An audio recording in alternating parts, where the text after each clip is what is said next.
So this is the Polish countryside. This is the second day we're in Poland. We've been here to try and get into Ukraine.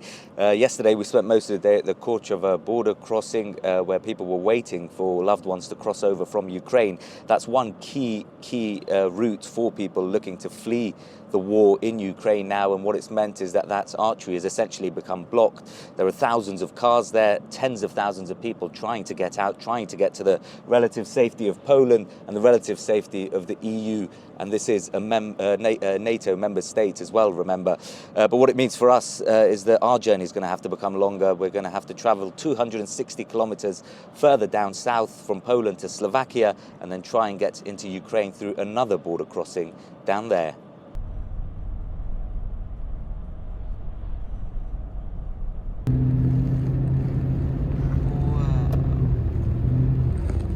Well, we've made it to Lviv, the sixth largest city in Ukraine, and somewhere that's relatively peaceful compared to other parts of the country, like the capital, Kiev.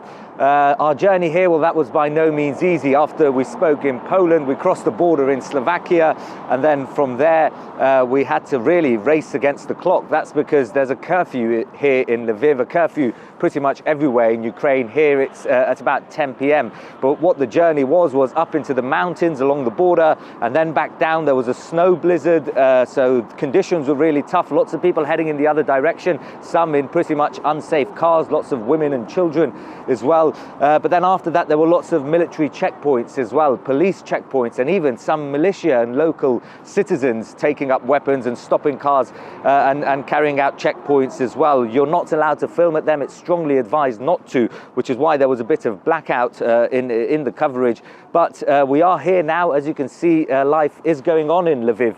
People are here. I've been speaking to some have come from places like Odessa in the east of the country. Lots of people have come from Kiev. The reason they're here is because they're trying to, one, get away from where the war currently is, and two, some looking to go on into Poland, into Slovakia, Hungary, and Romania as well, and into the European Union and become refugees. More than 500,000 people have already done that. So there is a weird sense of feeling here, a palpable tension in the air, worries and concerns about whether the war is going to extend here. There are air sirens that go off on some days, and several times throughout the day you have to go into bunkers, for example, or basements, or wherever you can to try and avoid anything that could come from the air. And really, aside from that, there's also a lot of sadness from what we've been speaking to people. Lots of people have upended from their homes and moved across here to Lviv, where they are currently safe, but the war certainly still going on here in Ukraine, and concern among many Ukrainians still very, very much high.